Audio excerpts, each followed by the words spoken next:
राजस्थान के दो आईपीएस भाइयों की आईपीएस बनने की ये कहानी आपके अंदर मेहनत का जुनून पैदा कर देगी। जिनके लिए रात रात भर काम करती उनकी मां का चेहरा ही उनके लिए मोटिवेशन बन गया था। ये कहानी है आईपीएस पंकज कुमावत और अमित कुमावत की। आईआईटी दिल्ली से मैकेनिकल इंजीनियरिंग की पढ़ाई पूरी करने के बाद दोनों ने ही यूपीएससी की तैयारी करने का फैसला लिया, लेकिन उनके सामने सबसे बड़ी दिक्कत थी पैसा।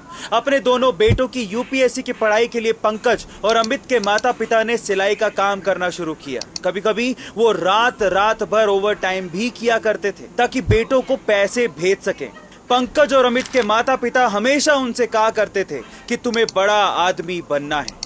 आखिरकार माँ बाप की मेहनत रंग लाई और साल 2018 में जब दोनों ने यूपीएससी की परीक्षा दी तो उसमें पंकज की 443वीं और अमित की 600वीं रैंक आई और वो दोनों एक साथ आईपीएस बन गए थे। गाइस, अगर ऐसे माँ बाप का साथ मिल जाए तो बेटों का मेहनत करना लाजमी है। तो पंकज और अमित के माता पिता के लिए एक हार्ट तो बनता है। पृथ्वी से मंगल ग्रह पर पहुंचने में पहले 7 महीने का समय लगता था, लेकिन नासा का यह दावा है कि अब 45 दिनों में ही मंगल ग्रह पर पहुंचा जा सकता है। कैसे, चलिए जानते हैं। देखिए, पृथ्वी से 5.5 करोड़ किलोमीटर की दूरी पर मौजूद इस लाल ग्रह ने सबको अपनी तरफ आकर्षित करके रखा है, क्योंकि मंगल ग्रह पर ऑक्सीजन, नाइट्रोजन, कार्बन और हाइड्रोजन जैसे तत्व मौजूद हैं। पृथ्वी से मंगल ग्रह के बीच करोड़ों किलोमीटर की दूरी के चलते मंगल ग्रह पर पहुंचने के लिए लगभग 7 महीने का समय लगता था, लेकिन अब नासा के इनोवेटिव एडवांस्ड कॉन्सेप्ट प्रोजेक्ट के तहत NASA bio model nuclear thermal rocket बनाने की कोशिश कर रहा है।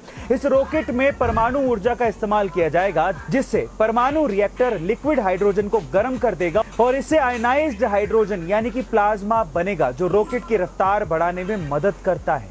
और इसी तेज रफ्तार से मंगल ग्रह और पृथ्वी के बीच की दूरी 7 महीने की बजाय 45 दिनों में ही तय कर ली जाएगी। गाइस, आप कितने एक्साइटेड हैं इस चीज को सुन के कमेंट सेक्शन में जरूर लिखिएगा। अक्सर हम ग्रहण लगने पर कुछ समय के लिए खाना पीना छोड़ देते हैं, लेकिन भगवान श्री कृष्ण की एक ऐसी चमत्कारी मूर्ति है जिन्हें ग्रहण लगने के बावजूद भी भोग चढ़ाया जाता है, और अगर भोग नहीं चढ़ाया गया तो मूर्ति पतली होने लगती है। दरअसल ये मंदिर केरल राज्य के कोट्टायम जिले में मौजूद है, जिसकी खासियत ये है कि यहाँ विराजमान बाल गोपाल की मूर्ति को बहुत भूख लगती है।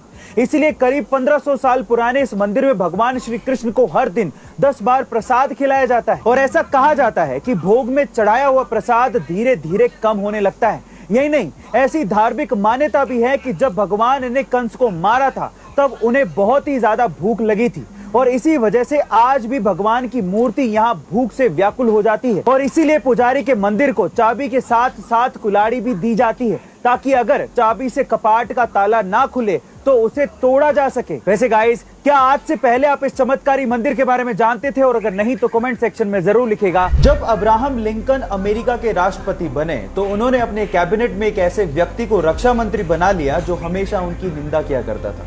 अब लोगों ने सवाल पूछा कि ऐसे व्यक्ति को जो हमेशा आपकी आलोचना करता है, इतना बड़ा पद देने का क्या लाभ? तो अब्राहम लिंकन ने जो जवाब दिया वो आप लोगों को सुनना चाहिए। उन्होंने कहा कि ये व्यक्ति सक्षम है, उसमें प्रशासनिक क्षमताएं हैं और वो इस क्षेत्र का विशेषज्ञ है। मैं मानता हूं कि उसने मेरी बहुत जगह पे आलोचनाएं की हैं, लेकिन देश के विकास के लिए मुझे उसकी जरूरत है और मैं ऐसे व्यक्ति को खो नहीं सकता। गाइस, जो अपने हित से ज्यादा देश के हित को तवज्जो देता हो, लीडर वही है।